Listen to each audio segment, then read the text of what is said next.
All right.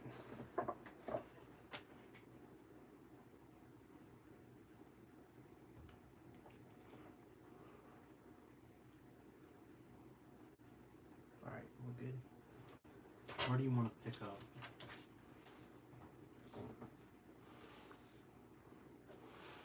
We could just keep rocking, man. Like you were talking about Penthouse comics, we could go right after that. All right, guys, we're gonna use a better. Do a zoom in. Yeah, we're gonna use a better camera, and hopefully this takes care of any issues.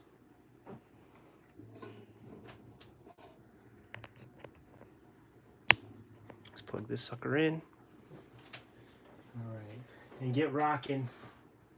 Cool, man. Back at it. Let's do it, dude.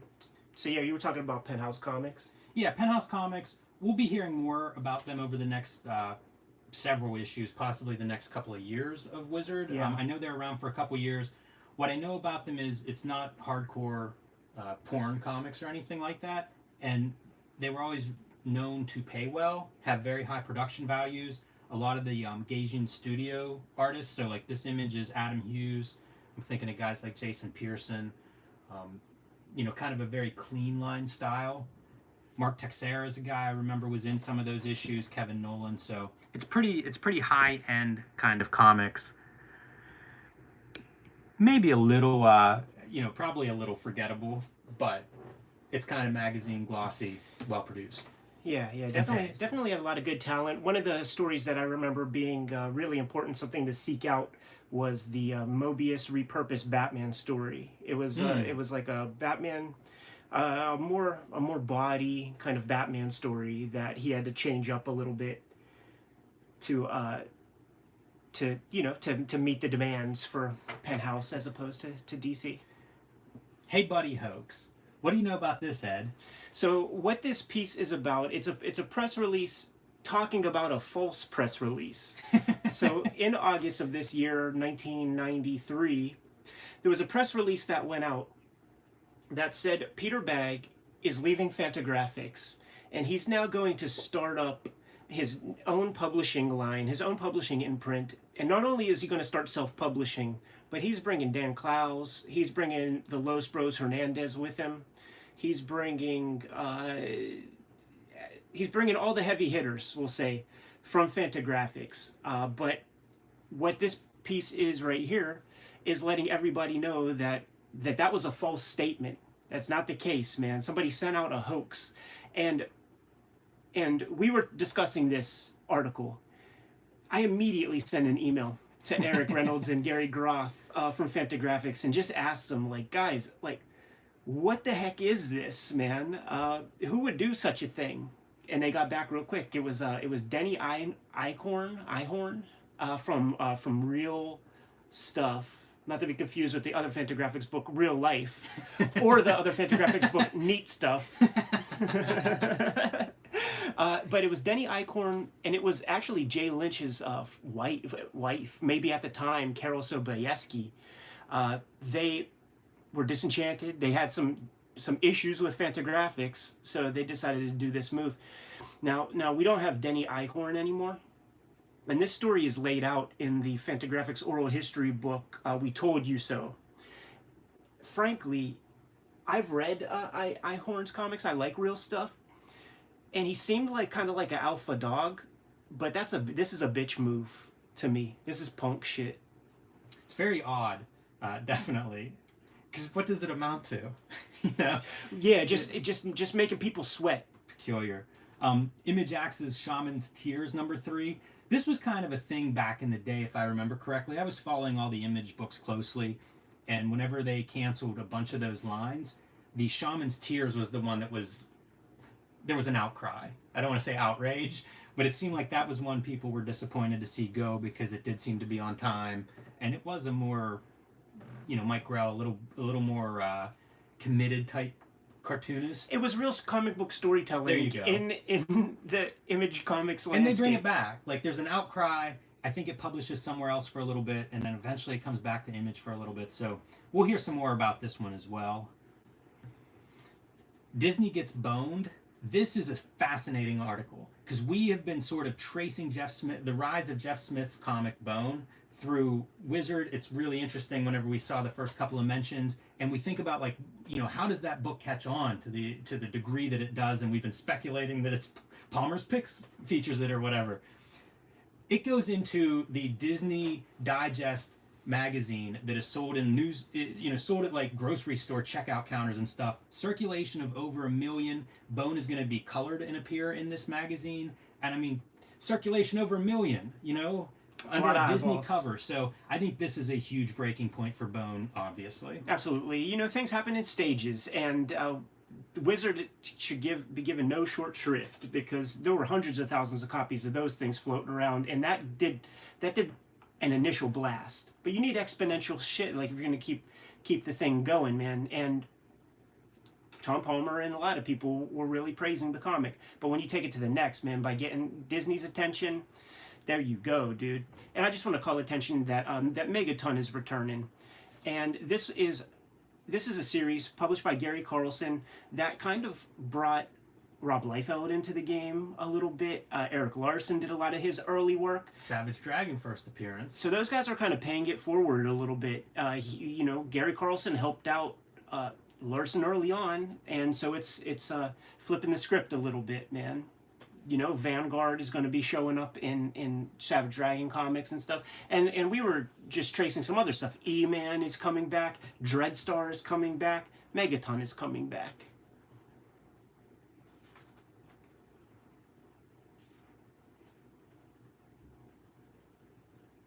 Yeah, nothing. But one thing, like, since we have Kayfabers in the chat right now, Hildebrandts seek sanctuary, and they're going to be doing those Marvel Comics cards pretty soon. And here, I guess they're going to be painting some covers and stuff. A Spectre cover is one of the things that they have on their schedule. Sandman and Hellblazer things as well.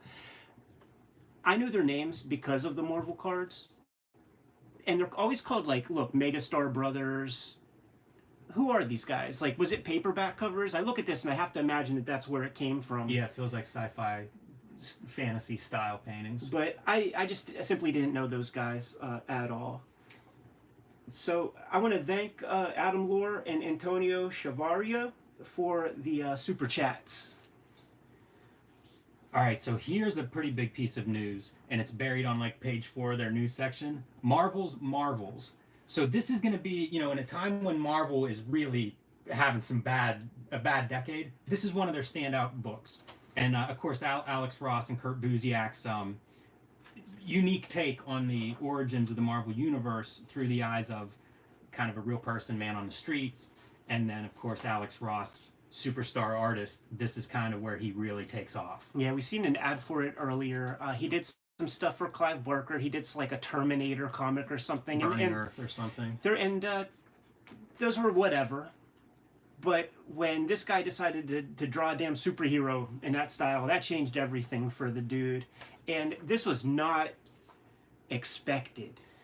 That's what I'm saying, like, by being this far deep, this was not a cover story. This is legitimately, this is a comic that just really connected. It just, all the pieces, maybe the sum is greater than the parts, but it definitely found an audience. People went crazy over this, and like I said, Alex Ross, obviously not overnight, but this is the book that really changed his trajectory in a major, major way, and left an imprint. There were a lot of imitators. Marvel will come out with a lot of painted books following the release of Marvels and its success. DC, of course, recruits Alex Ross with Kingdom Come. So, long illustrious career, but I think it really begins here in this little news item. Just got word from the Kayfabers that the Hildebrandts did some early, like, movie tear sheets posters for Star Wars. Wow. That'll do the trick. That's how you become legendary. Lives and Deaths of the Sandman. This sidebar traces kind of the publishing history of the character Sandman, who has been different people like Wesley Dodds and different comic book series over the decades. So this is just basically an outline of some of those comics. Yeah, and here we're showing off young Daniel, who they know and imagine is going to play a big part in the climactic finale of the series, and they are correct. Read the book. Speak Up. This is a relatively short-lived column where they talk to a couple of fans. There's not a lot that I get out of these. This is one of those articles it's not a lot of fun to read, but they're basically asking fans for their input on how they feel about comics at the time. In this case, they're complaining about crossovers and how they feel cheated if they have to buy all of these books. And it's funny, the one thing I take from this, people still talk this way today, and yet like the crossover thing continues. There's so much of comics that continues to be, if you just had a summary of the story, you wouldn't be able to tell if it was 1993 or if it was 2019. And this crossover thing where fans don't necessarily love them, why are they still going on? I'm going to say something, Jim, and it excludes all kayfabers, because kayfabers are cool. But one of the things I've discovered throughout my lifetime going to comic shops is that there are people out there who are just going to buy this stuff anyway. When the new 52 started, and we're doing away with old continuity and all that, and 52 different number ones are going to be coming out, tons of motherfuckers were just complaining that they now had to buy 52 number ones. It wasn't, I'm done. Right. There's a lot of depression in the world, and that the comic shop crowd does not escape it. So motherfuckers buy stuff, sometimes to complain. Oh, I hate that I had to get this. Oh, look at this. I mean, how many fucking YouTube channels are there where people buy the books, talk shit on the books that they just bought, not understanding that they just are another unit sold, and it gives the company another more incentive to keep publishing that stuff. Like, people are fucking idiots. But not the kayfabers. Here's one great thing to pull out of here. Richard Corbin mention. We don't see much Richard Corbin in Wizard. They're talking about that they'll buy a book if it has a proven track record or a proven creative team, then the price really isn't important to you. And this guy says, that's right. For example, if there is Richard Corbin interior art, it doesn't matter what the price is. I can get behind that. I do too, man. Whenever I see it, and I have multiple copies of many Corbin books, and then I just hook homies up with them. Yo, man, you got this issue of Fantagore? No, here, take it. There are those books that I'll buy in the back when I come across 50-cent books, regardless of how many copies I have, because you can definitely find a good home for them. Yeah, Mutant World. How many times I bought Mutant World? Come on, man. Editorial by Patrick Daniel O'Neill, Exploring with Lois and Clark. This is about the Lois and Clark television show. I don't know if he did a set visit or if he's reviewing, they might have sent out the early review copies, but he's basically reviewing the TV show, gives it a couple of thumbs up. I don't have too much to say about the show. It's fine. Yeah, and you're being very charitable. What the editorial really is Patrick Daniel O'Neill bragging that he got to visit the set of Lois and Clark. It's just veiled as like There've been a bigger thing. A couple of set visits by different writers in Wizard that we've covered so far, and it is always a glowing review. I think that Bob Newhart show was one of them, and it did not last long. No, sir. Here we go. Ay Caramba, cover feature. Matt Groening and the Bongo Comics crew launched Simpsons comics. So, obviously, Simpsons, huge thing. Takes him a couple of years to put together a comic, which is interesting considering Matt Groening's background as a cartoonist and love of comics. Yeah, kayfabers, you got this one. By the way, published by Pantheon in the 80s, so they've been doing good comics material for a very, very long time. But the Book of Hell, this is what he did. Starting out, I believe, in like some music mags and stuff, but then it was in like the LA, whatever the LA weekly papers called, LA Reader or something, right. I believe it's called. On a weekly basis. It would be James L. Brooks who saw this and was attracted to this that created the opportunity for Matt Groening to do the Tracy Ullman bits. The wit and the charm and the aesthetic, the cartooning of this. Now, Groening comes from an early tradition. I would say some of the the 1980s outliers of the weekly comic tradition. It would be Groening. It would be Linda Berry. And it would be the guy who Mr. Burns is named after. C. Montgomery Burns is Charles Burns, the guy who did the Big Baby comic strip. And one of the romantic stories that Matt Groening always tells about his humble origins, of which, by the way, we got to get a shoot interview with Jaime Hernandez, because Jaime is always like, yeah, in interviews, Matt Groening always says, like, yeah, I did a signing here and there, and the Hernandez brothers were there, and they had lines out the door. And Jaime's like, that is such fucking bullshit, man. Like, people were there in droves for Matt Groening, and they caught some Groening shrapnel. But he was very closely associated with Gary Panter when they were kids, when they were young artists. And the story he tells is that they were going to infiltrate pop culture together, you know, when they were doing kind of punk rock strips and art and shit. And of course, Gary Panter would go on to do design work for Pee-wee's Playhouse, and like almost everything you love about Pee-wee's Playhouse. If Gary Panter didn't do it, Wayne White did it. And then of course Groening did this right here, and the rest is history, as they say. But awesome cartooning. When are we going to get the complete slipcase Life in Hell, you know, of every single strip? Probably never, since most cartoonists, I think, do this stuff when they need the money. I don't think it's going to happen for a while with Matt Groening. Chip Kid, get on that, man. He's at Pantheon now. This is a fun article. It's mostly fluff, like a lot of these publisher profile pieces in Wizard tend to be. But Groening's great. He talks about EC horror comics, sci-fi comics, Mad, Uncle Scrooge, Little Lulu, like really great stuff that we don't see mentioned very much in Wizard. It's nice to see that stuff pulled out and spotlighted a little bit. He is not playing, man. To this day, every single year at San Diego Comic-Con, I will see a Fantagraphics, you know, tweet on Instagram or something where Groening is chilling at the Fantagraphics table picking up a heap of new comics. Like, he's not playing around. He's a part of this. He just hit a creative lottery. But he, you know, he hasn't forgotten where he came from. And in fact, he did shit for, like, you know, Sammy Harkham's Giant Kramer Zerga. And you know, he didn't get paid $1 for that. Yeah, and I'm going to flip through this as we talk. This is kind of a fun Radioactive Man comic. They've published hundreds of comics over the years. Bongo no longer comics publisher now. They recently ceased publication. But you mentioned Sammy Harkham, which makes me think of one interesting project they would do regularly were the Treehouse of Horror specials every year, like a Simpsons annual. Bring in all kind of great cartoonists.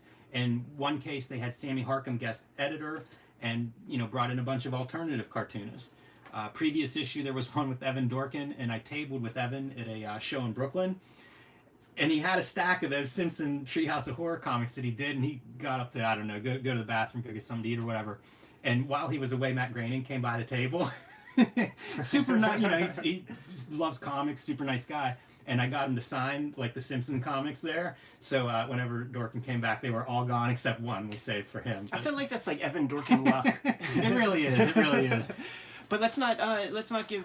I mean, we've got to give a little shine to the fact that he then puts out Zongo comics, right? Right. Yeah. One of the things they talk about in this article is if this is successful, then they can branch out to some other types of comics. And so this is Zongo Comics, kind of a spin-off. I'm not sure if they were a subsidiary or a different publishing company, but they did alternative comics. And so this is Gary Panter, who you were talking about from Pee-wee's Playhouse, and you can see some of his comics, a far cry from what we think of as like the polished Simpsons look. For sure. But an astounding cartoonist, and I think they did at least 8 issues of this. So like some really great stuff coming both from Bongo and then also kind of as a side from, you know, as a result of Bongo. Yeah, the other series that I can remember would be by Mary Fleener. I think called Fleener, if I remember that correctly.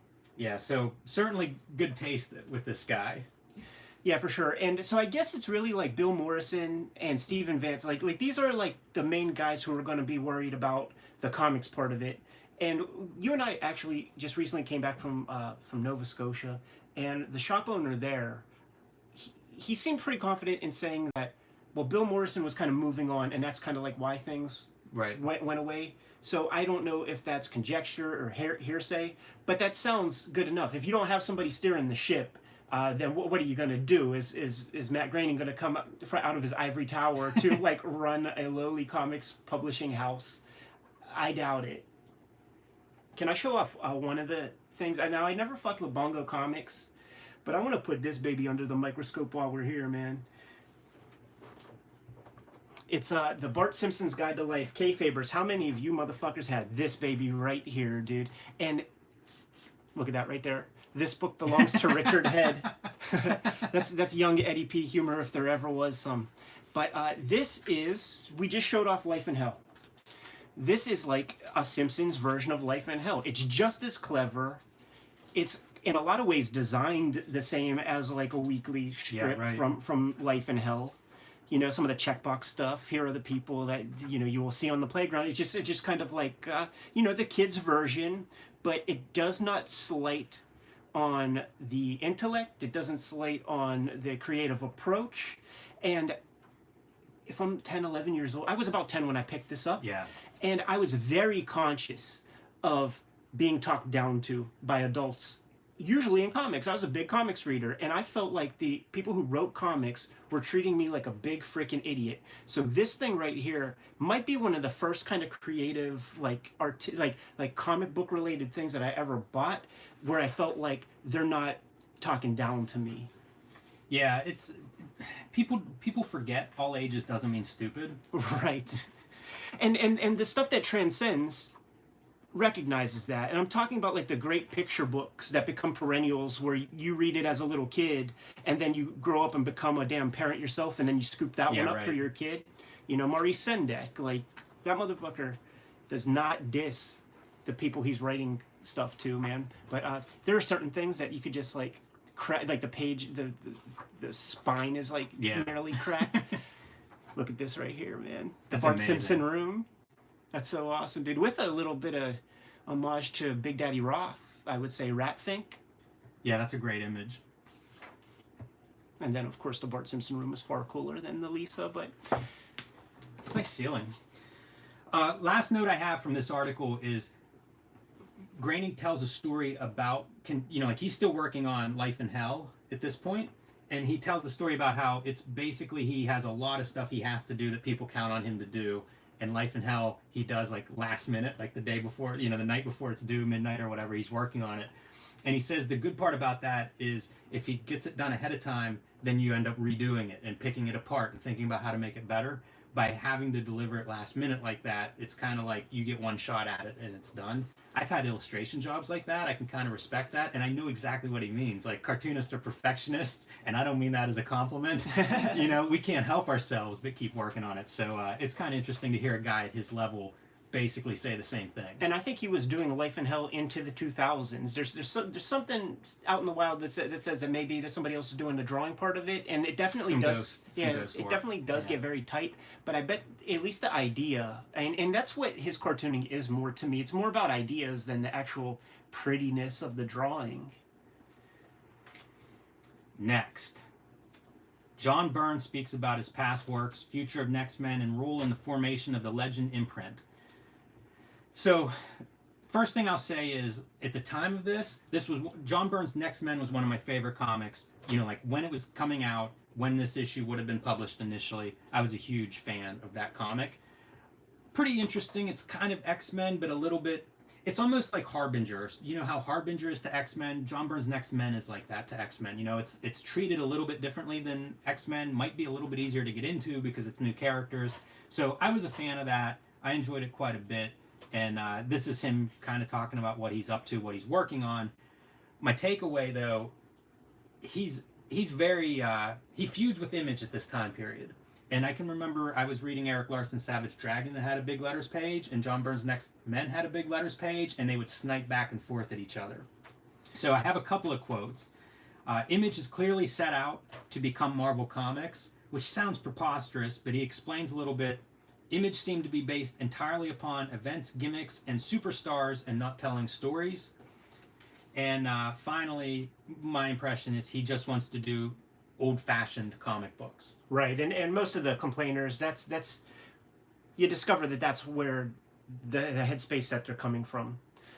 There's a little bit of talk briefly. He initially is the writer or the scripter of Hellboy with Mike Mignola. Hellboy makes his first appearance in an issue of John Byrne's Next Men. John Byrne scripts, I think, the first miniseries, maybe a little bit more than that. Right. So he kind of talks very briefly about Hellboy and collaboration. And we're going to see another article this issue with another writer-artist with a similar relationship. So it's kind of worth noting, you know, I think that was a relatively common thing. Even guys like, you know, Rob Liefeld would do the plotting and the storytelling in New Mutants and X-Force and then have somebody else do the scripting. Even in Youngblood, he did that for a long time. So I think that's pretty common with cartoonists. You know, we're just not I don't know, confident enough for it to be our words on the page or something. When you're young, starting out, and you're learning to draw the damn human figure.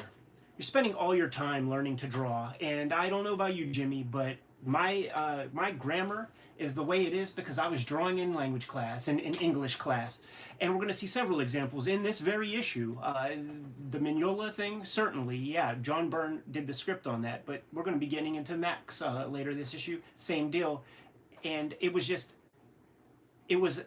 not everybody was Frank Miller. Not everybody was John Byrne. The idea of being writer and artist was a pretty privileged position in the 80s for sure. They're naming names for Legend. See, we've recorded far in advance, so like I'm not sure if we mentioned names of the people who are a part of Legend yet. So might as well call out the fact that Legend is going to be kind of a floating imprint. It even though the only books basically that had the Legend logo on it were Dark Horse books, the idea of Legend is that we're a gang of cartoonists, and that would be Art Adams, Frank Miller, Mignola, Dave Gibbons, Jeff Darrow, Paul Chadwick, and then of course John Byrne. Whatever we make, we could put the Legend logo on. Like, that's the idea. It can float around anywhere we go. And you know, that's a unique thing. Once again, that it didn't happen that way. Have you ever seen anybody mention the Legend logo in the Malibu advertisement? Because they used the Easter Island heads, and it was in a Wizard, you know, maybe a year before this or something, but it was just giant Easter Island heads. I can't remember if it was Ultraverse or just Malibu, but it was definitely, that was it. That was the entire ad, was you know, pretty much a Legend head, full-size page. It was about 2 months before this issue. Yeah. Quite a coincidence there. Yeah. One of the books he's going to be doing for Legend is Danger Unlimited, which is, I'll say it's very similar to like a Fantastic Four, like a 60s era Fantastic Four, or the Image 1963 Mystery Incorporated team, in that spirit. He only does a 4-issue series with it. I enjoyed it at the time, but that was all we got. It wasn't quite as you know, quite the run that like Next Men was. Yeah, and that was one of those other things that they mentioned here that didn't quite play out in any bigger way. But like the Danger Unlimited characters, we're gonna have some appearances in Hellboy and vice versa, and like it's not necessarily Legend is a shared universe, but there's going to be elements of continuity or things unfolding in several of the other comics or whatever. And so here he explains, the interview asks him what Galactus, the last Galactus story was going to be, because that went unfinished. That was a story he was telling in Epic Illustrated. And so he basically just explains what he had in mind, and it was going to be, I hate to not do it justice, but it was going to be a fight with Galactus and the Watcher that ultimately results in like the Big Bang. Yeah, and it was like a Watcher was depressed that he didn't like smother baby Galactus when he was born, so he becomes like a drinker and and is like, you know, addicted to stuff and is in a bad way, and then redeems himself by fighting Galactus. Sounds fun. Breaking from the herd. Nonconformist Joe Quesada speaks out on the comic book industry, his struggle to the top, and his newest project, Ninjak. So we've been seeing more and more of Joe Quesada in the pages of Wizard. We're going to continue to do that for a while. I think he has a very close relationship with them for a long time, maybe the full run. I quit Wizard before they broke up, if they broke up. So this is kind of an update on him. The big project that he's promoting at this point is Ninjak for Valiant Comics. I have one of those we can flip through as we talk about this interview a little bit. Yeah, he of anybody we've covered in the Wizard issues so far, he's probably the earliest guy to like he's birthed by the 90s. Like Liefeld and McFarlane and Lee, they did some tours of duty in the 80s, man. He always puts his little black and white cat in these. Yeah. So if you dig through his books, you often will find that cat. Sorry, Ed. So Quesada, you know, he's birthed by the 90s, and he going through these damn magazines all over again. He really is hyper influential in the early 90s, like at Marvel, DC, Valiant, all this stuff. Like he created some characters that have gone to kind of cult status, Ninjak being one of them. Is that the laser from Akira? Oh yeah, maybe. Oh yeah, totally. Like That must the have been a canal real lizard. weapon, right? Because I've seen that in several comic books. Oh, I don't know. Yeah, I like know that there's idea a of it. military laser out there, but I do see that design a lot. He's kind of like a Forrest Gump kind of character. This Joe Quesada guy, because I think it was a year or two ago. He was talking about when he was a kid working at FAO Schwartz Yes. in Money Making Manhattan. That this would be 1985, 1 year after the great video game implosion, and people from Nintendo, before there was even a Nintendo of America, they went to the coast cities. They went to New York, they went to LA, they went to FAO Schwartz and said, will you guys just sell some of these things on consignment, which would have been Nintendo Entertainment Consoles. Here's Super Mario Brothers, here's Legends of Zelda. And if you guys approve, if it's a worthwhile product, then put an order in with us. And it was young Joe Quesada who was just a lowly like store manager or something, man. He was tasked with taking the system home, playing Zelda, like the first guy in America to like play that system, and of course like the rest is history, man. So this guy has been around and been pretty fruitful. Pretty nice. Yeah, but he creates the Azrael character before this. He creates the costume of that, that Transformer looking Batman. And what would this be called? This toilet paper freaking piece of shit. Yeah, I forget what they named this. Tyvek or something. Something weird. No, Tyvek is that stuff that's like in house insulation. But he's talking about, like, a lot of people are associating him with Image Comics here, and he's like, F that. Everybody takes a shot at Image, I feel like, at some point. But his is pretty critical. He says he thinks there's a lack of, in creator-owned field, people are taking, there's a lack of chances. It's disappointing. Rehashes of Wolverine, Superman, Cable. For a company that's supposed to be the top 7 to 10 creators in their class, there seems to be a serious lack of originality. He cites Jim Lee and McFarlane both as influences. He's not blanket crapping on these guys, but he does seem to think Image is a little less than it could be. And he also says that he loves Savage Dragon, which is usually what happens whenever people are now that there's like a year of Image books out, whenever people crap on Image, it's usually with the caveat that Savage Dragon is pretty good. So he falls in line with that part. Yeah, and he in a couple of months probably he's going to become a self-publisher. And we talk about Matt Groening, the piece I take out of there of him working late on deadlines. One of the pieces in here is Joe Quesada learning the importance of saying no.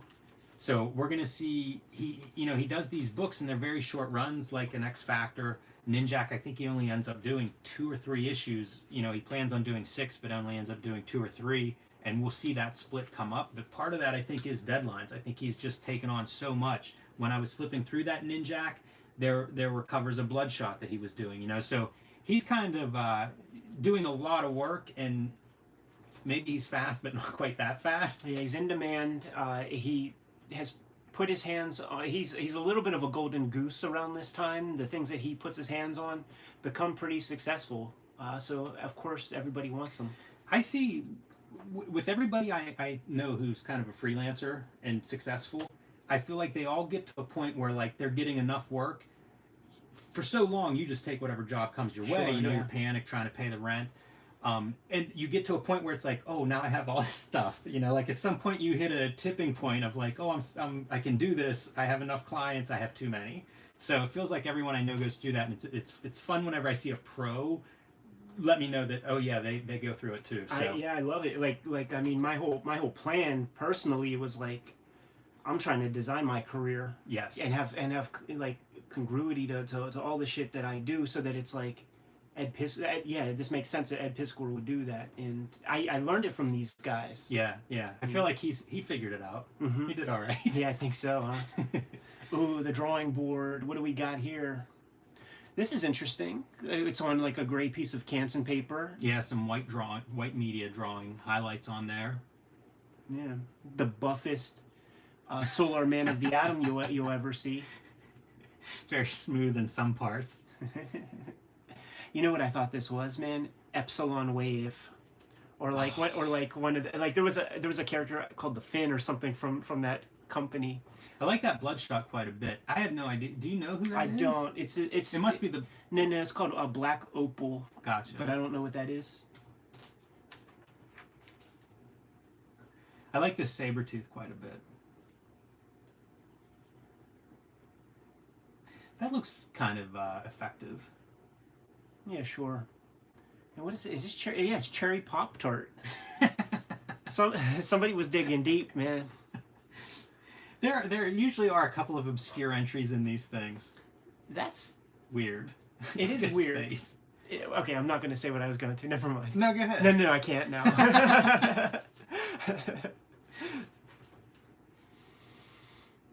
Keep it rocking. That's some bullshit. Brutes and Babes.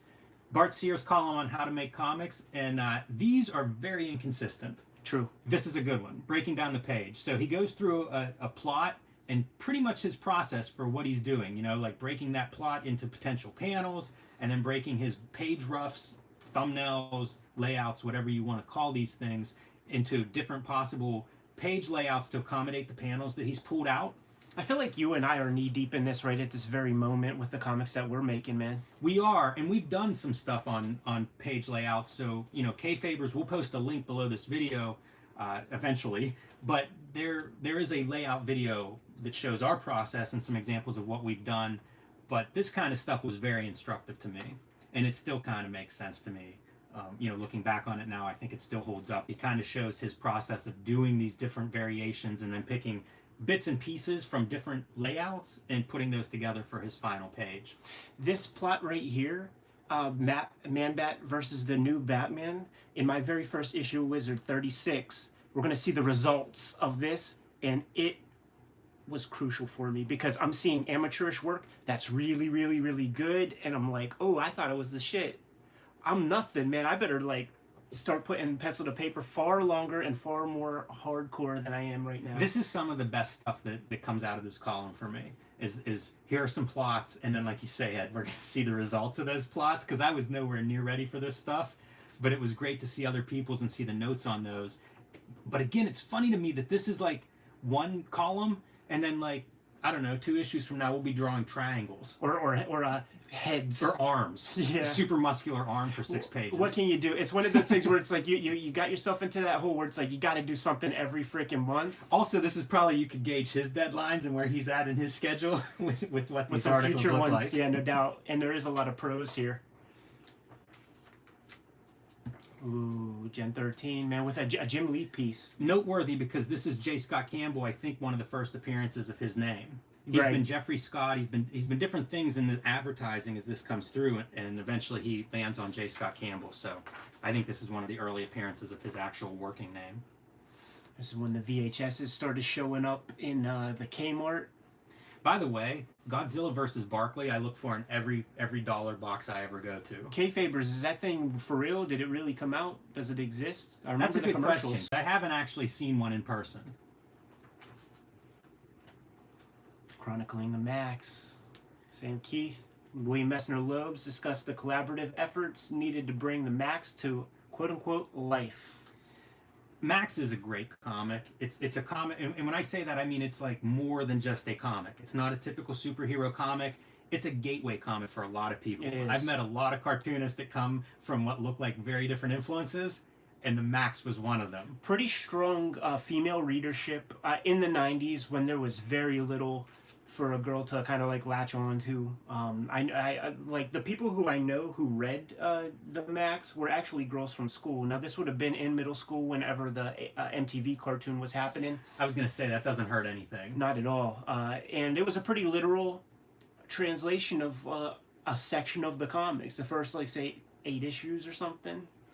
One thing I like about this article, they talk with William Messner Loebs, who is the scripter for this, the way John Byrne is the scripter for Hellboy. You know, this is really Sam Keith's vision, but maybe he's not totally confident, and he wants another set of eyes there to kind of polish up the prose, make it say what he wants it to say. And it's just really interesting to kind of get into the nuts and bolts of collaboration and creativity and these guys' ideas on the subject. So, like, here's a quote from Loebs. it's not as easy as you might think to say exactly what you want to say. Very often you're trying to say two things at once that are exactly contradictory. And I think that's very true. Like, you see it a lot. You know, we went through that writing class, and there's you know, that's at work because you don't want to just explain everything or be very on the nose. And this article gets into that. And you have to, one of the things that's required, probably a little less so for a Sam Kieth, who didn't have that big of a tenure at a Marvel or a DC, but you are taught to kind of treat the reader like they say, treat the reader like they're stupid when it comes to your storytelling. Treat the reader like they're idiots. They tell you this, man.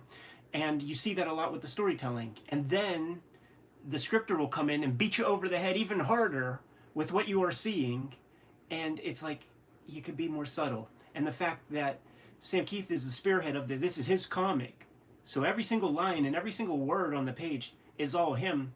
You need some experience before you can allow yourself to like work in that vacuum and have the confidence to put the thing out there.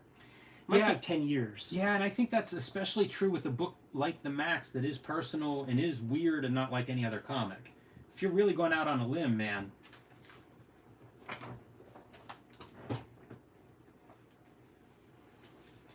So they do some responses to everything people are saying negative about Image. William Messner Loeb's kind of stands up. He has a history as a self-publisher. Yeah, Journey. And so he kind of defends them. You know, they went out on a limb. They were by themselves. They took on publishing, which is a huge undertaking. And he's probably one of the few voices there that's really defending their point of view. And he goes down through. They talk finally, like in closing, they talk kind of about Max and how it is an uncomfortable fit in the comics market. It's not a straight superhero comic or whatever. It sells too well to be respected as like a critically acclaimed weird comic, but not well enough to be, you know, Spawn or something like that. Yeah, like Gary Groth isn't going to give it a second look and do like a big feature in Comics Journal for that. If it sold maybe 10,000 copies less, like maybe we could talk. But Jim, I want to ask you, man, they have some relationship working on a series. It might have been for like Piranha Press or something called like Epicurious the Sage. Right. Have you ever seen that? Because I have not, and it makes me curious after reading this interview to check it out.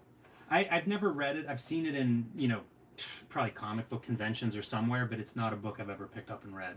So it does exist. We're not sure about Godzilla and Charles Barkley, but Epicurious the Sage definitely does exist out there. And finally, there's a reference to Tank Girl by Sam Kieth, talking about how he wants the Maxx to be as radical as Tank Girl, but it probably never will be because he doesn't have the same sensibilities as Jamie Hewlett. So I kind of love that. I do too, and I think of him in sort of the same breath because of the playful nature of the artwork and the fact that you get the sense that they draw what they feel like drawing. Sometimes, you know, the Maxx is way bigger than he is at other times. Sometimes the feet are size 50. Yes. Sometimes they're only size, 25. Very playful kind of art style, and it's more like drawing the feeling of something rather than worrying about, the eyes have 5 eyeballs across is the size of the human head and all that kind of bullshit that you see craftsmen in comics worry about. Like Jim Lee. I was thinking Jim Lee, when he had Wildstorm and he had, he's a craftsman. When you see him on Twitch and stuff drawing, he draws in a teachable way. He has something more to it that is unique to Jim Lee, but he has such a system. It makes you understand how Brett Booths and these guys come under his wing, because there are things you could teach in what he does. That's really interesting. I never thought about that, but you're right. You see that, how that style comes across in the Wildstorm books. Right, and it's a teachable thing. Right. And when you see the Twitches, and he's like, draw this, then draw that. You could imagine him with 20 guys in a room doing that stuff, and then the best of them he keeps. And this sidebar is about William Messner Loeb's is taking over writing Wonder Woman after George Perez, and just kind of talking about some of his plans there. Yeah, I would pick that up every now and again because it was when I was just becoming acquainted with the idea of there being a cover artist that doesn't draw the interiors. So I would see those Brian Bolland covers and Beautiful scoop covers, it up. man. Beautiful covers. And that Dennis Rodier or whoever drew that shit, or Lee Moder, I wasn't feeling that shit at all. It's tough if you're being compared to Brian Bolland. Most Yeah. people aren't going to come out ahead in that comparison. Take a look at some of that stuff. Go ahead. Barry Windsor-Smith on Marvel Valiant and the Move to Ultraverse. The Road to Rune. So Barry Windsor-Smith, who I love from Weapon X, had spent a couple of years at Valiant doing Solar, doing Archer and Armstrong, doing pretty much whatever they needed him to do. He was there whenever Jim Shooter was left the company, and he was one of those guys who kind of filled that creative vacuum. One of the top couple of guys with Bob Layton. And so now he has switched to the Ultraverse, and he's doing this character named Rune, and we'll look at some samples of that here in a second. But Cartoonist, I just really liked at that time. I had been following him again since Weapon X is when he really sort of came back to comics. He has done fine art and drawing and a lot of stuff outside with just like a few comics here and there, let's say in the 80s, in the late 70s and into the 80s. In the 90s, he's pretty full-on comics. He is, and in an era where there are creator-owned comics that are extremely successful, he's doing these tenures at these companies.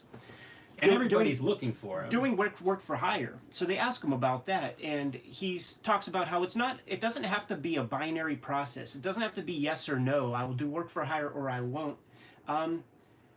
You can make equitable deals where you get some back end or something extra, and it could be good. It could be good mutual business. A lot of the creators spoke highly of Ultraverse over the couple years that it existed, in terms of the deals and how they were treated and all of that. And I would guess coming from Valiant, almost anything would be an improvement. At least from the interviews that some of the Valiant top brass gave in Wizard, they did not seem very respectful. So of their talent. So here are a couple of runes I'll flip through as we talk. Anybody who knows Barry Windsor-Smith knows he has a very, very distinct style, and I think that's on display in these pages. If you aren't familiar with him, you can kind of see the that style clearly.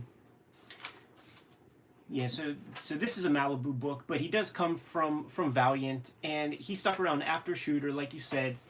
They get into it in the interview, and he actually says that he feels bad. Now, he doesn't want to, he's not looking to go run over to Defiant and start working on Warriors of Plasm or anything like that, but he does feel bad that he's stuck with the Valiant guys without questioning what the Shooter side of the story would have been. By the way, reading this article made me realize I don't think it's ever really come out the parting the ways between them, at least not so far. Right. Keep going, sorry. Yeah, sure. So he's talking about the relationship with Valiant and what sort of inspired him to leave, and he gets into the nuts and bolts a little bit about that Steve Mazarsky guy. This is where he starts to reveal. This is where we start to get inklings. Yeah, no, that's awesome. We start to get inklings of like maybe Valiant was never solvent at this point, because one of the things that they're offering him, they're abusing his name. They're using his name. We've seen it in earlier advertisements in Wizard where they have his name in 72-point type and shit, and it's the only thing on the page sometimes.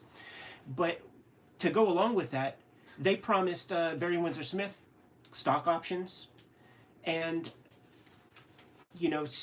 Barry Windsor-Smith and his lawyer, they're asking for some valuation on that stuff. Well, yeah, that's nice. Thank you very much for these stock options.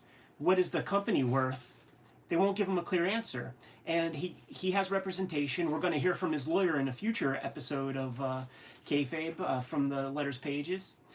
They won't give him any clear ideas about what he's getting, what his value is, what his responsibilities are. And it's becoming frustrating. He believes that ultimately there's no compromise, no agreements that are going to be made. So he just splits, man. Says F Valiant. Want to shout out to Ariel. Want to shout out to Adam for those super chats. Thanks a lot, fellas. This stuff does look really great. Like he's playing with, I don't know how much influence he has over color and palette. I mean, like, he colored Weapon X, so Yeah. you know, he certainly is capable. And these scenes will sort of be dominated by different color palettes. Pretty advanced stuff at this time. You know, people were just starting to do digital Go color. back to that so. 2-page spread, man. Let's just give a little camera shine to this thing, dude. That's wild wild. stuff. I think that's a spine. Now, I'm not saying anything. Slander, libel, all that good stuff, man. But when I went to art school, Yeah. and I saw the work from certain dudes, and I would just profile them and say, man, that motherfucker fucks with some psychedelic psilocybin, LSD, something. And then I would get to know them and find out that, yes, they did. Now, I'm not saying anything about him, but that was some pretty wild shit. By the way, colored by Keith Conroy and Barry Windsor-Smith. So he's got his fingers in the. You could tell. You know, in the coloring You pie. could tell. Like, I'm sure he didn't. He didn't know how to hit the proper buttons on Photoshop. But this is a Barry Windsor-Smith palette, only approximated for color. I look forward computer. to continuing to watch him through the '90s because eventually he ends up with a one-man anthology storyteller. So good. At Dark Horse, and it's a stunning, stunning piece. So we'll see more of him, before we're done with Wizards. This is a good interview, man. He gets into some origins. Now, if you remember, there was an earlier episode, and he was being very dodgy and kind of uncool. I dissed him a little bit, man, but this is a way better interview. So he's talking some origin stuff here, and there is kayfabe to these guys, and the kayfabe story that we all hear in all the interviews is that he came to America and he was homeless when he was drawing the X-Men story and when he was drawing the Avengers story. Not quite the case. It's not like he came to America cold, and he lays it out here. So this is actually a story that Gaiman, Alan Moore, they all talk about how these American comic books would come to Britain, and I forget what the term is. They all use the same word too. It's like it would be in ships as like almost like it begins with a B, the word. I know it's in here. But the comics weren't there for any reason other than like securing other packages. But somehow they got a hold of these things. I forget what the word is. So he was sending them letters. He was sending them submissions. Ballast. Is that what that is? It's I just guess like, so. Yeah, ballast. Yeah, and that's the word they all use. He was sending submissions to Marvel, and they're like, "You're awesome, but so what? Like, the internet isn't invented yet, son. FedEx doesn't work. Yeah, FedEx hasn't been invented yet, son. Oh, there's nothing we can do." But so what I'm saying is he got the approvals, and he got probably a handshake deal that like, yeah, you come to America, man, you're going to be drawing some comics. And he did that. He had a Kirby enough style that he did 3 comics before he set roots. And he was essentially an illegal alien while he was doing this work. I mean, he didn't get any visas or anything like that. And he just kind of like hung out here and stayed for a while he was working on a bunch of that shit, man. Right before he got the Conan deal, and even I guess while he was working on it a little bit, and they mentioned the Conan thing here, talking about how it was always supposed to be, from the beginning with the Conan stuff, Stan Lee wasn't feeling that sword and sorcery bullshit, so Roy Thomas wasn't able to use the artist he wanted to use, who was John Buscema, the most expensive penciler at the company. So the compromise that was made was Stan, let me publish this Conan thing. Let's get the license. Let me publish it, and I will get some guy who will work for shekels, for nothing. And the little British kid, man, who's homeless, he's going to need a job. Yeah, that's where he really made his legend. He goes from Barry Smith to Barry Windsor-Smith in those 25 issues. He really does. Yeah, totally. Great comics, and probably the character he's most associated with, even all these decades later. He talks process a little bit too, and he says, he never follows anybody's story. In regards to working with some of these writers or having trouble with editors, because he just turns in, his version of whatever story he wants to do. And he says he doesn't like to be interfered with. It's classic artist kind of stuff. And then he criticizes Marvel, like he says about Weapon X. He was not writing in Marvel's pitiable style. So anybody that's ever read that story, it is strange. Like, I think part of it was fun to read him describe it, because that was a story that really spoke to me whenever I encountered it. Like, I bought it off the racks, Weapon X, and I couldn't have told you why it meant so much to me, but hearing him talk about how it just wasn't that Marvel style, it wasn't over, it wasn't explaining, it wasn't playing down to the dumbest reader or anything. It was a really different reading experience, especially within a Marvel comic book. And it just felt alien, and that was part of the appeal besides the beautiful art. So kind of neat to see him thinking in those terms and talking about that. And he does mention that the proprietary nature that Chris Claremont had over the X characters, and he was definitely one guy who wasn't too happy. But maybe calling it the pitiable Marvel style might have made Chris Claremont not feel great as well. Another Quesada piece. Western Heroes. This is pretty cool. Yeah, Wizard has done many of these, right? Profiling old comics, old publishers, characters, whatever. In this case, they are looking at Western publishing and the characters that came out of there ultimately, which are like Magnus, Solar, Turok, characters that Valiant at this point had the license for. And so it basically traces their origin. Western Publishing published Golden Books. They were both printer and publisher. And what happened is Dell Publishing goes to them to basically package and print comics for Dell. Dell had licenses for lots of stuff. Disney, Walter Lantz, King Features, Warner Brothers. A lot of the licensed books that you would see that were based on cartoon characters that those are Dell books. Yeah. John Stanley's Little Lulu and Disney. Walt Disney Comics and Stories, that's where Carl Barks comes from. I mean, it's a extremely important and influential series on, like the Silver Age generation, like the underground cartoonists, certainly Robert Crumbs and all of those guys. And super successful, yeah, right. Sold huge numbers. And this starts in 1938, so they work together for a couple of decades and do very, very well.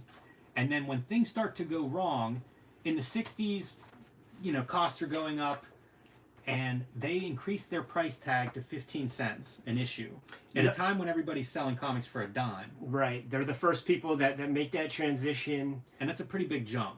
Yeah, it's 50% increase or whatever. Like, and worse, the other publishers don't follow suit right away. Yeah, they hold off for a couple of months, and then when they eventually do raise costs because of the increased cost of paper, it's only 12 cents. This effectively kills their business. Yeah, it plummets overnight. As a result, to try to just, I guess, stay, fiscally responsible, they let their licenses all go, which were really important. Right. And Western decides, hey, they already are making comics based on this stuff. They'll pick up the license. So then they start publishing themselves. This is the early 60s.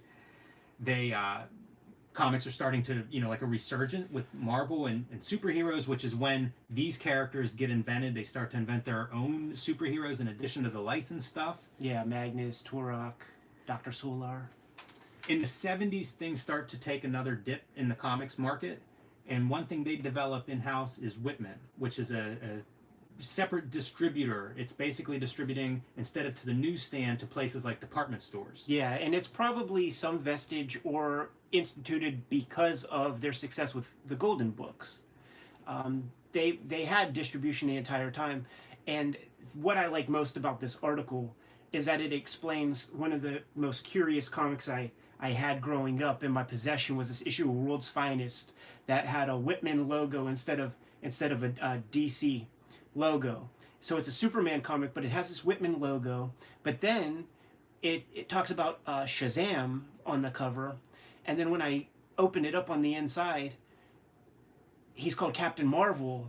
But it's not a Marvel comic, and it's not a DC comic. It's a Whitman comic. And that's not Captain Marvel on the cover. It was so confusing to me, man. And this kind of like lays out the scoop in a fairly elegant way, man. Well, that sounds good, Ed. Here's something I don't like about this article. Mm-hmm. They cover Magnus Robot Fighter and don't mention Russ Manning, who was the primary artist of the original Magnus Robot Fighters.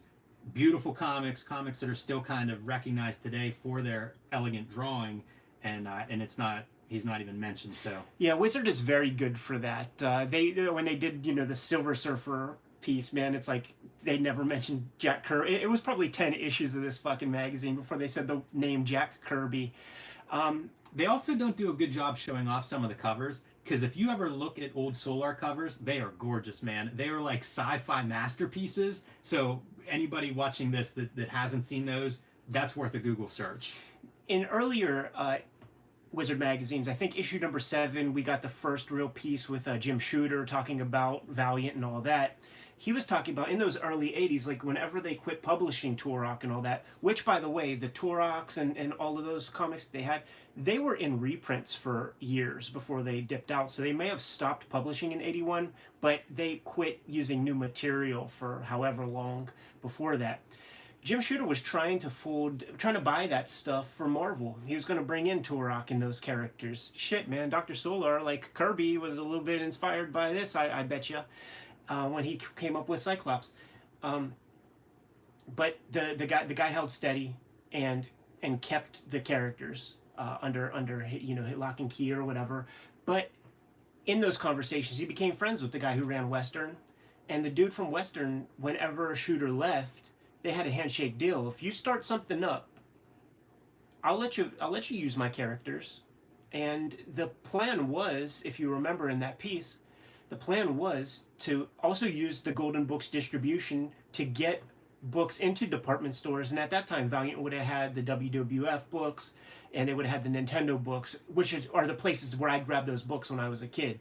So they benefited from that Golden Book distribution mechanism. But the plan was, and the hope was, on Jim Shooter's part, let's get people into this Valiant brand, and then we want to start publishing new Little Lulu comics. And publish those things in a department store. Didn't quite come to fruition. But basically, this is like, when you see the Renaissance, that just means these things are going to be Valiant books, and we have nothing to say about. Like, go listen to any Wizard episodes, and you'll get up to speed with this goofy part.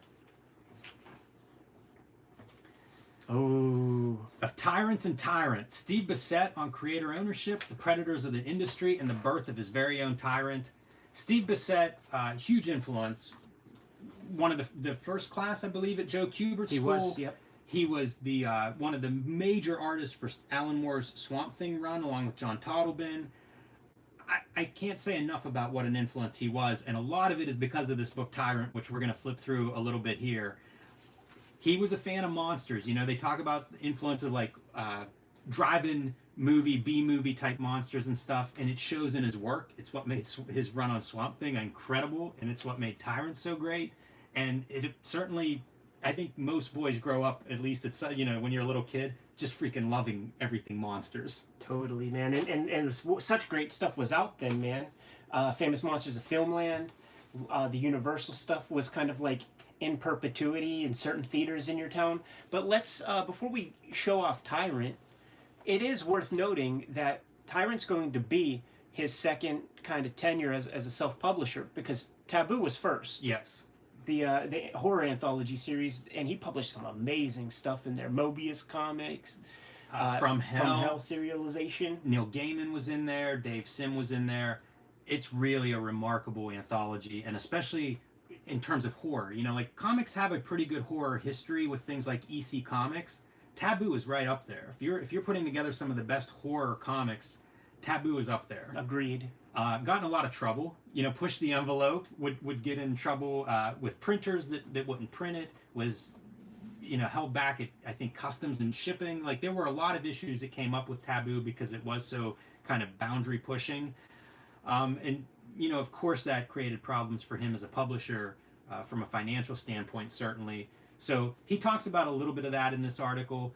He talks about his experience on Swamp Thing, and just, basically it was taking 5 weeks to produce a book that you had 4 weeks to produce. And I mean, if you've read those, if you haven't read those, check them out.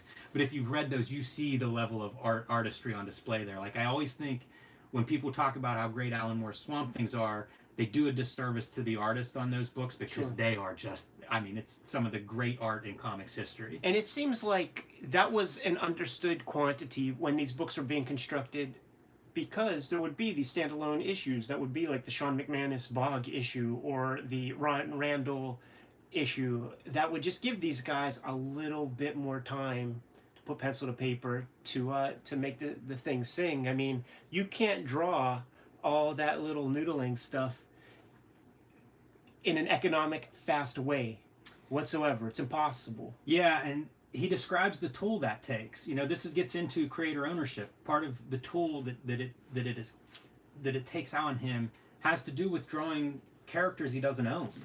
It's you're killing yourself for something you have no stake in, and that was tough. And he says that at one point, Tim Truman, he was doing an issue of Scout and it was late and he wasn't finishing it on time, and actually contacted him and was like, "This is like dealing with an alcoholic or a drug abuser.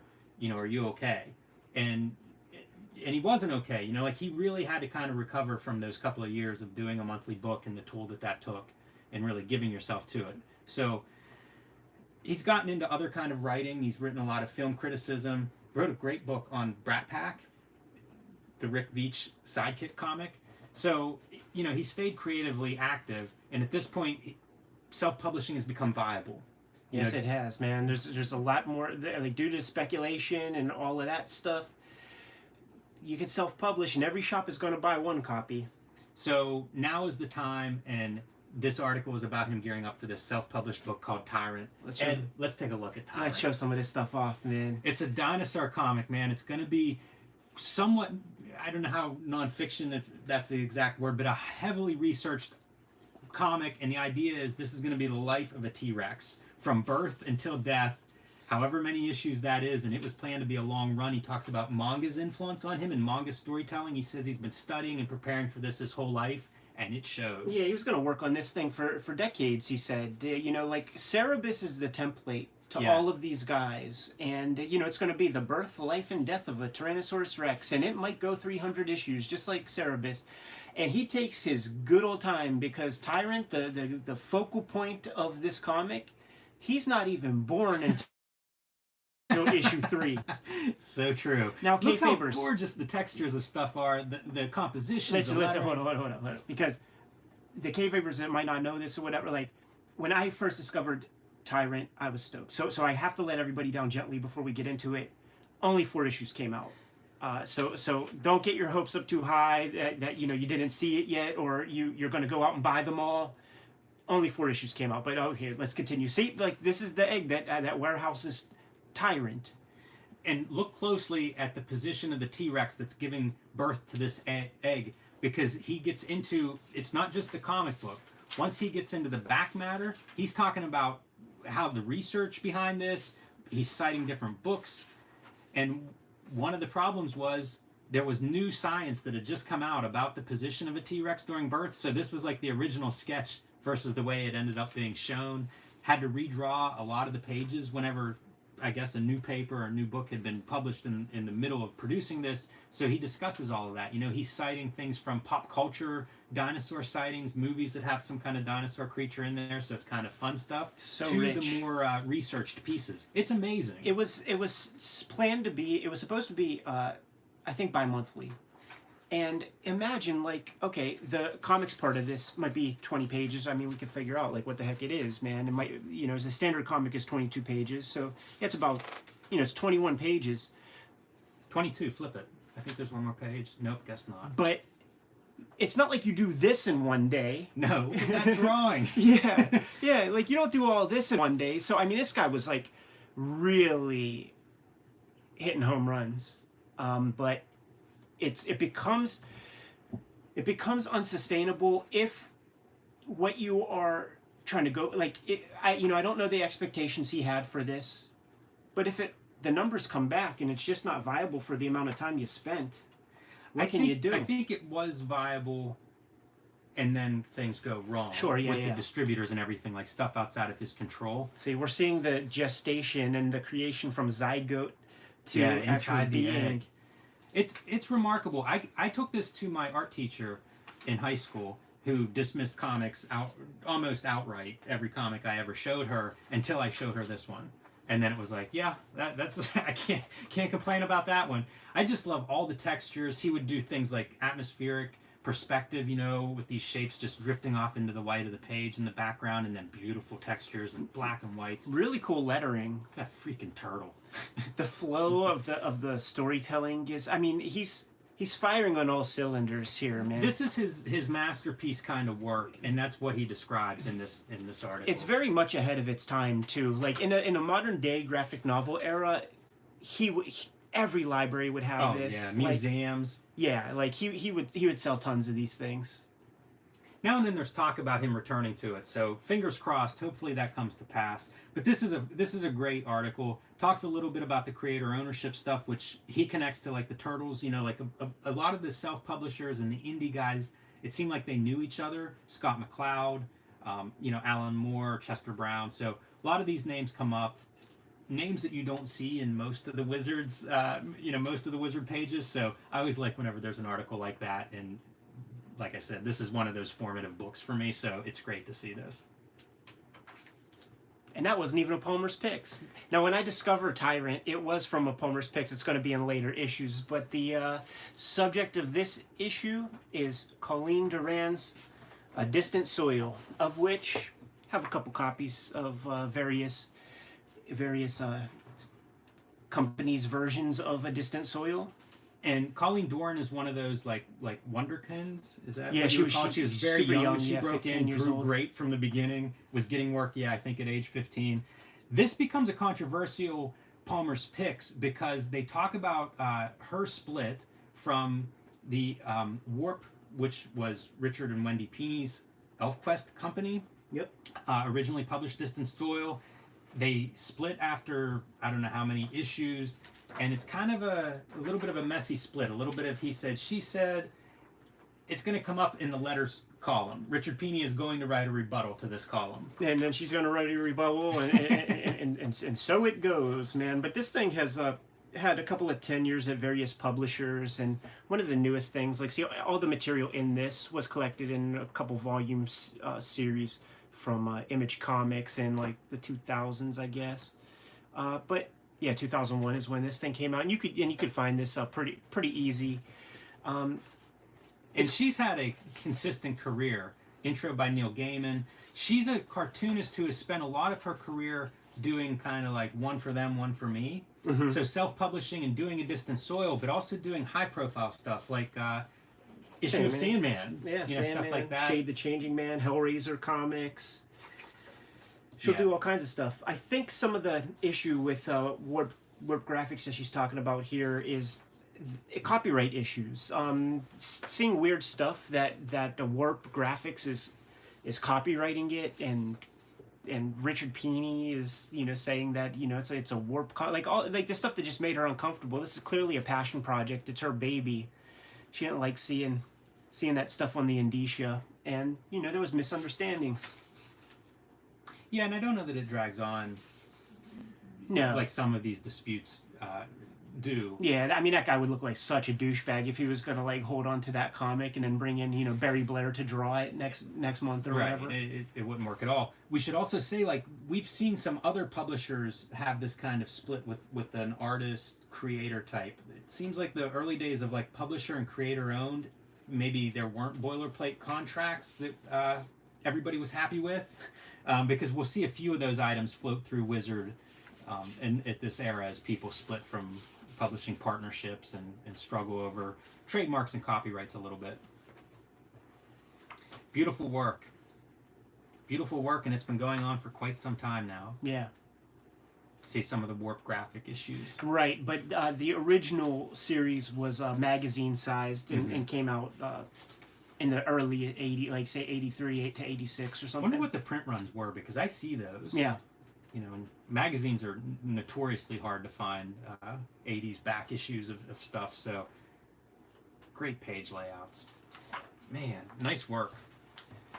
Next month, though, man, in the next issue of Wizard, we're going to be talking some Dan Clowes 8-Ball. Yeah, he's really kind of getting into the midst of his run here, where everything is just coming up great. I'm not going to pull this all the way out, but this is a Ninjak two-fold poster. I like that their centerfolds are getting bigger. Yeah, but that won't be for much longer, because it wasn't that way whenever I started picking up Wizard. Well, it'll be that way for the great Stephen Platt pull-out, and that's really all you need. Ooh, braboof. Braboof. Christmas's hottest toys. Any standout Christmas toys, Ed? No, nothing specific, but always gotta like shout out the people who do their like little customized figures, man. That stuff is real cool. Now, you don't respect how hard it is to paint an S on your chest, like at that small size. And I'm saying that because whenever mullet-headed Superman came out, I got a Nitro American Gladiators figure that was about this big, painted in blue, red, all of that, because that Nitro had the mullet, the season 1 American Gladiators, and I tried to paint that. I did not do as good a job as this fella right here. Well, good job, Bob. Way to go. That War Machine looks good. I like whenever they go all out and add like a logo, a little bit of a backdrop there. Yeah, for sure, man. They're all pretty good. Ooh, Spider-Man meets the X-Men. Extremely tough video game. Very, very tough, but very rewarding if you can master it. No RoboCop versus Terminator video game. Yeah, I never played it.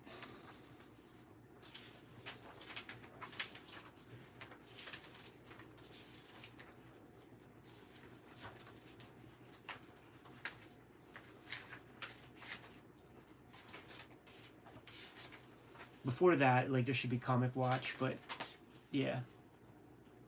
Comic Watch Eternal Warrior #4. Is that an early Ninjak? Master Dark? It's the second appearance of Bloodshot. Man, Valiant has been such a smoke and mirrors. Like, going through this reread, Kayfabe. in my mind, it was like they had some good runs. They did not. Kayfabe. I'll say. Swamp Thing 37, first appearance of Constantine, Hellblazer. Or Constantine, as the great Alan Moore calls him. He's probably right. Hey, man, he made the thing. Super cool issue. Highly recommended. Picks from the Wizard's Hat, Ninjak #1, we've already given a flip through. I do think that's a good looking book. Simpsons Comics #1, makes sense. Good Guys #1, not a great piece of promo art for this one. And you know why, right? Because they solicited in Wizard magazine asking for photographs of children under 18 years of age. For real, specifically, yes. asking kids to send in their photos, and they're going to pick and choose because you're auditioning to be one of the good guys, and it's so early that like I don't know that Gray is the artist on that thing, or Jan Childress. Says here because it mentions that they're going to choose these winners. Artist Gray began drawing the book without faces, and will add them in as the winners are picked. Pretty cool, huh? I would like to see it without the faces. Right, it's probably more interesting. I'm sure it is. Itchy and Scratchy, another one of the Bongo Simpsons comics. We often mention similarities between like Squeak the Mouse. So if you're a fan of Itchy and Scratchy, I would say seek out Squeak the Mouse, one of the great comics that I've read.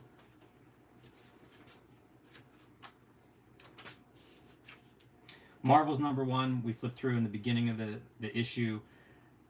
You can see how much this missed, or how much Wizard didn't see this coming. The fact that it's buried back here, and Good Guys, Armorines Good Guys and Armorines and Nova #1 are up front. Yeah. I think they would do that one over again. Cool Keith Giffen Shadowhawk drawing.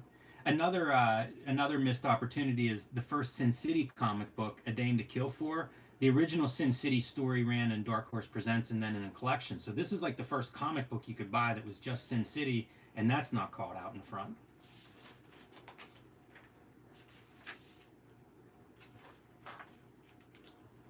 Good and cheap, man. The Strike Force Morituri run. Issue 1 through 20. Get your hands on that. I have a bunch of them, and this is like a vestige of them still calling out, like, the early artwork of Whilce Portacio, and of course those are the issues that I have, and it's cool, but it's a semantic argument, Jim, because my definition of what good is different from the person who wrote this piece. That's fair. If you see any of my 50-cent box pulls, my definition of good, I think, might be different than everybody else's also. Yeah, I'm just taking a quick look at #1s. I think we hit the ones that needed to be talked about. October 1993, top 100 orders. Spawn #12, #1 book. Nice, man. That's right after the Frank Miller issue. Yeah, it's good timing considering issue 300 of Spawn has just come out. It's an amazing run. And by the way, Spawn #1, Cyberforce #1, Wildcats #5. So 3 Image books there in the top 10. Yeah. Top 10 November 1993, man. It's very 90s. Very 90s. #2, Stephen Platt.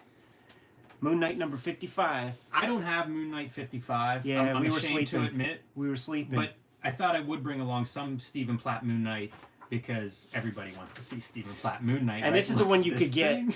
thing. Yeah, this is kind of where the orders caught up because this is issue 60. So I think it usually take about 3 or 4 months for Marvel to get numbers back and realize, like, this guy's in demand. Let's print a few more of these. Worth noting, he inked it.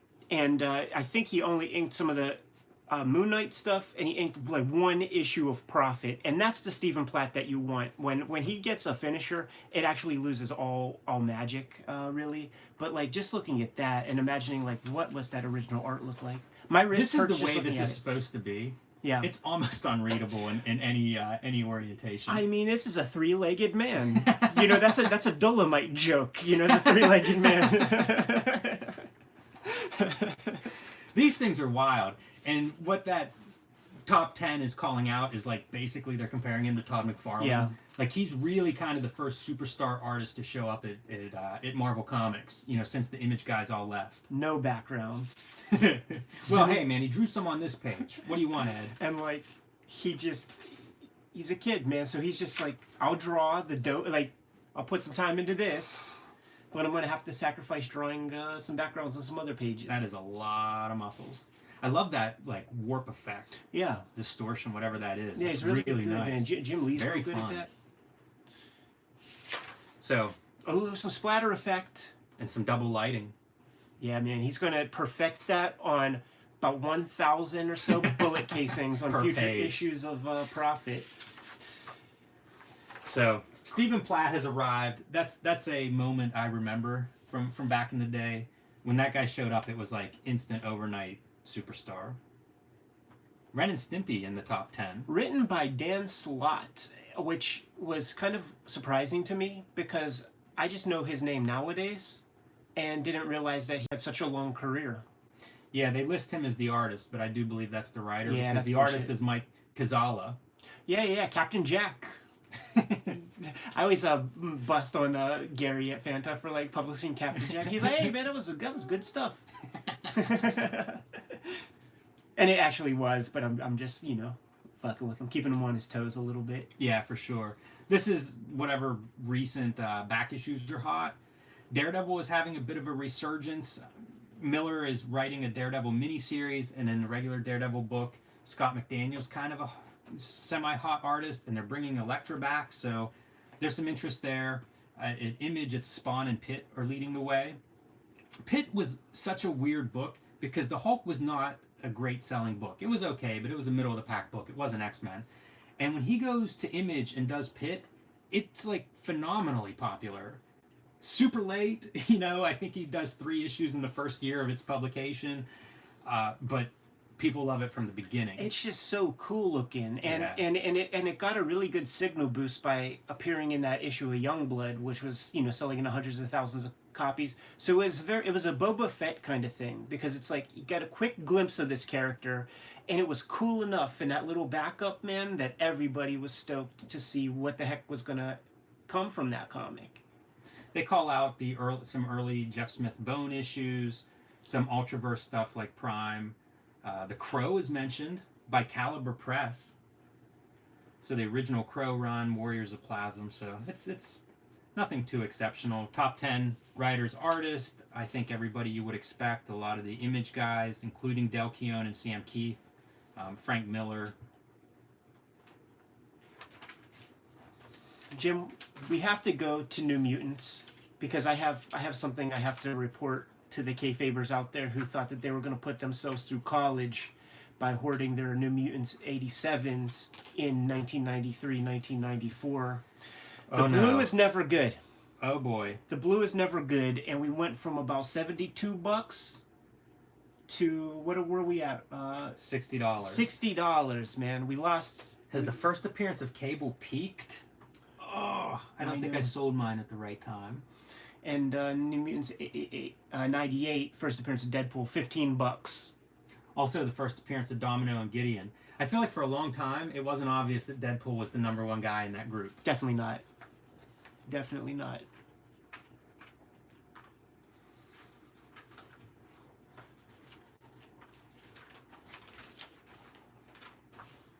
Ego, peer pressure. So Ego, Todd McFarlane's column, Everyone's Got Opinions.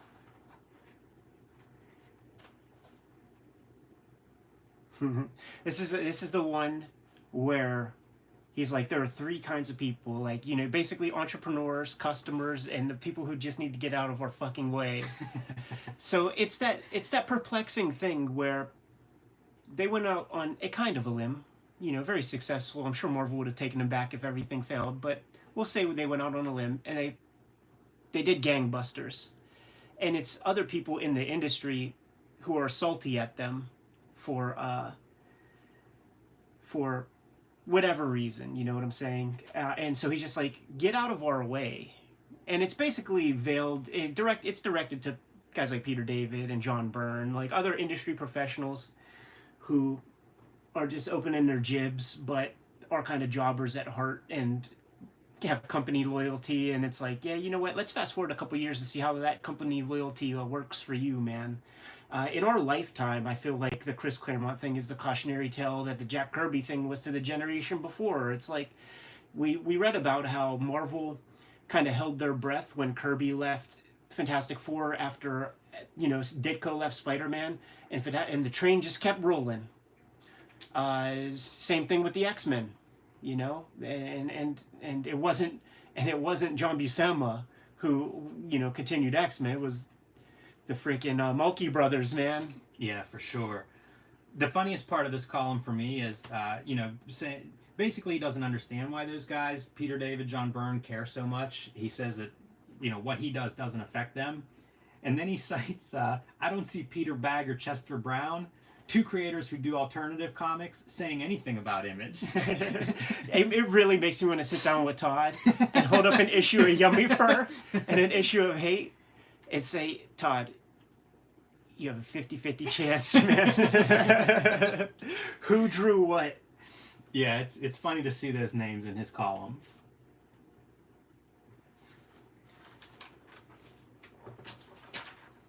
Joe Duffy. Wizard profile, looking at Joe Duffy, freelance writer, Marvel editor. I guess probably one of the bigger projects that she's connected to from my fan interest would be Akira. Right, yeah, she did.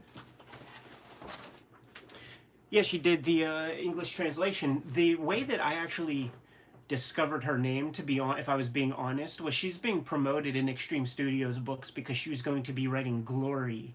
And those ads would have been in the Jay Lee Youngblood Strike Files, if I remember correctly. So I actually didn't even know that Joe was a female. I thought it was an interesting spelling of the name Joe.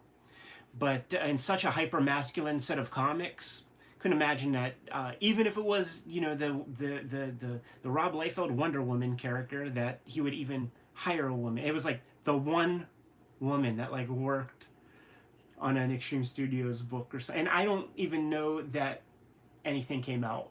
I'm not sure. The Kayfabers will know.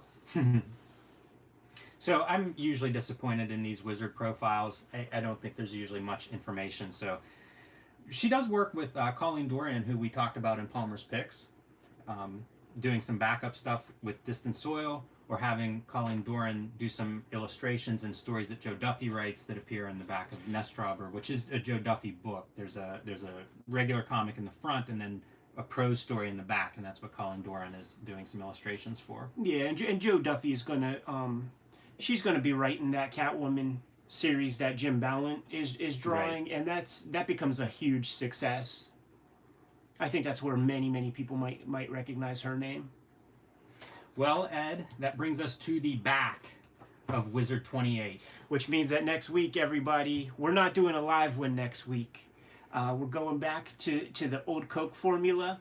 January 1994, Wizard 29, the first year-end spectacular, 300-pager. This is going to be a good one because it is a chance to look back on the year that was 1993, one of the most bizarre years probably in comics history. So that's going to be a fun one to walk through. Yeah, and don't feel daunted by the 300 page count because we were able to breeze through that baby in like just a little over an hour. Yeah. All right, man. We'll get the heck out of here, and we'll go through the whole spiel, and we'll tell you guys to like the videos. We'll tell you guys to subscribe to the channel. We'll tell you to hit the bell icon. You know that you gotta frickin' grab some stuff at the spread shop, because if I see you at a comic convention, I want that Kayfabe logo on your chest.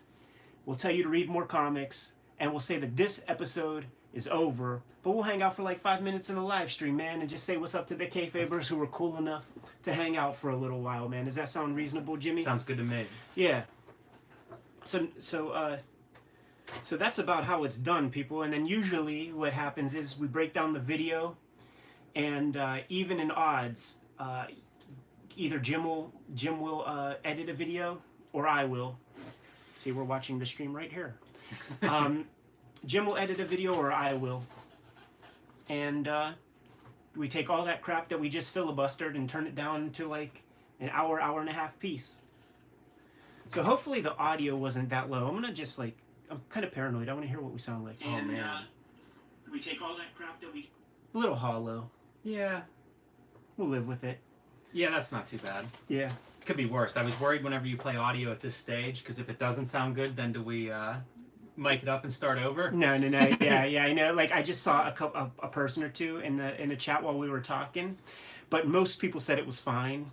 But something tells me that person might be one of those audiophiles that has record collections and will only listen to things on vinyl.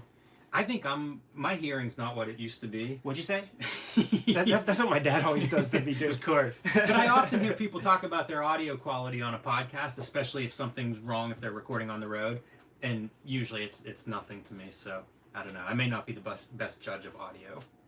Yeah. So Kayfabers, for real, want to thank you guys for your support lately. Everybody who hung out in the chat rooms over this past weekend, man. Like I was drawing this page. I got so many cool recommendations for splatterpunk books, gore movies. I have been enjoying the splatterpunk recommendations in the comments and stuff. Yeah. It's fun when something new pops up and then the Kayfabers are able to like instantly assemble a list, point us in the right direction. Yeah, for sure. And some of it, I'm like, man, why didn't you guys let me know about this stuff a million years ago? Like, as a little dude, it's like I always had to like discover the things on my own, and then when I would like share my discoveries, like everybody I knew was like, oh yeah, definitely, and I'm like, but you know me, like why didn't you tell me about that? Yeah, I hear that. I'm pretty on the hip. One of the great things I saw this week is that El Cazador. Yeah. Argentinian comic. Yeah. I put some pictures up on our Instagram, so if you follow us here and not there, check that out. But that came out of a kind of a splatterpunk recommendation from one of the Kayfabers. I had never heard of that comic, and it's amazing. Like all I do is stare at the pictures I can find online of that thing. Jim and Ed, what are your most anticipated comics coming out this year, outside of your books coming out?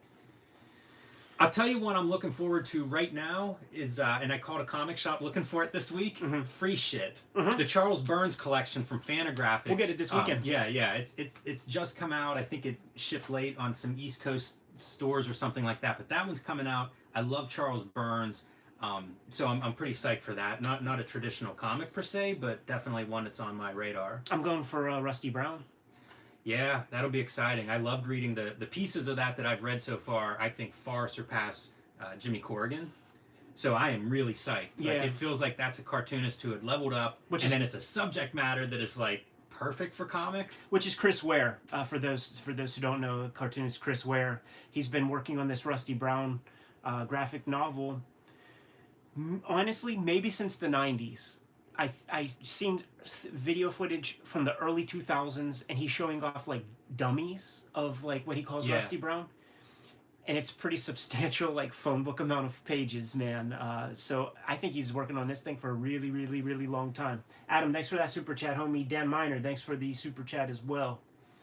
Much appreciated. But I have some books coming en route to me right now, man. What's on the way? And I encourage the Kayfabers to get their hands on this stuff too. The Jamie Hewlett Cashin art book, The Cream of Tank Girl. Those are both great. I sign off on both of those. Oh yeah, and you know what? Filibuster for a second. I'm going to show one off because I have another book coming in, and the Kayfabers are going to want to buy it in advance whenever we do an episode talking about the shit. So let me go grab this thing. All right, I'll filibuster.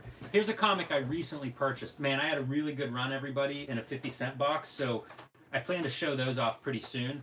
But a book that I actually called around and tracked down at a local comic shop is Behind the Curtain, a wrestling book that's sort of Jim Cornette's behind it, but he doesn't literally write any of it. It's just stories that he tells, and then it's translated by the team that did Andre the Giant.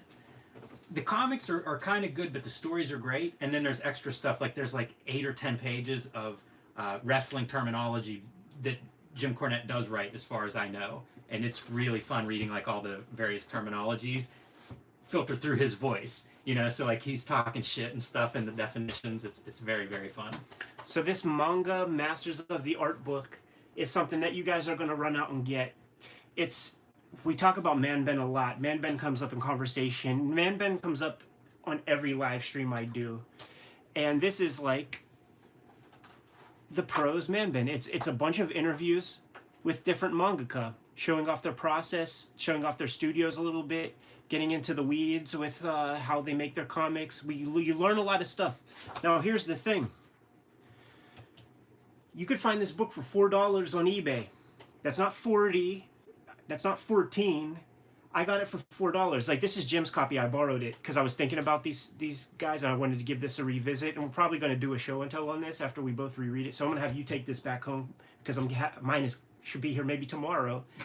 But it's $4, and it is a sacred text. Let's see, another comic that I'm looking forward to. I don't know if comic's the right word, but that Spawn Vault Edition #2. Oh yeah, I got that in the other room. Oh, did yours come? Yeah, I'll just tease it real quick. Yeah, I put an order in for that this week. Just couldn't resist and did not want to get burnt on it like I did on the first one.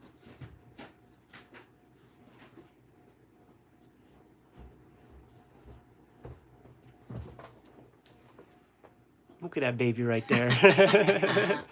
Here, I'll get the part that shows the 2. There. Yeah, I'm going to refrain somehow from flipping through this. I know you'll be here till 3 a.m. But don't want to lessen the impact whenever mine arrives. Any of the October releases is going to have signed editions from CBLDF. We're going to see the CBLDF people this weekend and talk with them, but I'm not sure. I did sign stuff with them for the other 2 X-Men books. So depending on how those things sold and what kind of fundraising those things accomplished for CBLDF, maybe the 3rd volume of my X-Men trade will be there, but probably not the studio edition of my art book, because that's just, it's too boutique a project that we have to be kind of precious with them. You know, I hook everybody in my family up with all my books and all that. That ain't happening with the art book. You're getting one, Jimmy, no doubt. But they're just expensive books. Review Spawn 300? No. Probably not. I do plan to pick it up. I haven't picked it up yet, but I do plan to pick it up, at least flip through it, see what's in there. You know what? I did take a look at Spawn 52, the Savage Dragon piece, and if you guys aren't on the Kayfabe Instagram, you got to check that out, because the Greg Capullo's Savage Dragon is incredible. I never saw that before. It's a really good version of Savage Dragon, and by the way, I think the next set of picks were the El Cazador picks. It fits right in, like totally. That Savage Dragon rolls right into those things. It really does, because he uses a lot of black and to delineate the forms, and also the way he does body hair. It's very Bisley-ish. The Emil Ferris's My Favorite Thing is Monsters. I think that book's incredible. Mm-hmm. That's a really fun book. It's fun to read, fun to look through. Monsters, great art. Like, yes, I would recommend that one. Yeah. I've never met her, though. She hit me up not too long ago. Yeah, I've heard good things. You know, Adam mentioned she's as nice as she is talented, but that's what I hear. Everybody, go get those Masters of Manga. We'll be talking about that. I really do want to see them all disappear. It's the perverse stuff that I like to do to just make sure that the channel is still vital and vibrant and it's a good book, man. For like, I could have a whole shelf of like how to make comics references. That's a good book on that shelf. I'm going to take a look on eBay tomorrow, and I don't want to see a copy left on that site.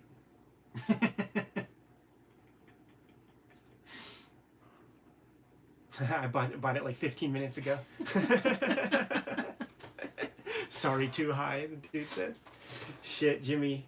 Well, me and Jim, we're heading out to SPX this coming weekend, and we got a bunch of stuff we have to do in the meantime, man. So we're going to be recording on Tuesday. Yeah, I'm hoping to do some live inking this week before we go. Mm-hmm. But it has been there have been some monkey wrenches in my plans this week, so we'll see.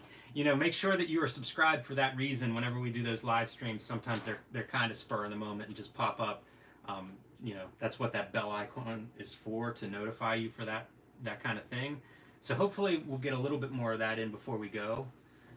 But yeah, this is a kind of an action-packed week at the Kayfabe Studios.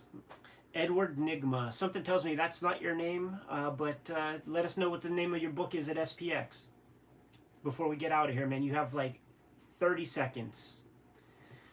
And we'll start that 30 seconds in about 30 seconds because it takes a minute for the video to get out there to the Kayfabers. But anybody coming to SPX, man, make sure you say hi. Me and Jimmy are going to do a live Kayfabe stream. Oh yeah, we should say that. 1 to 2 o'clock on Saturday.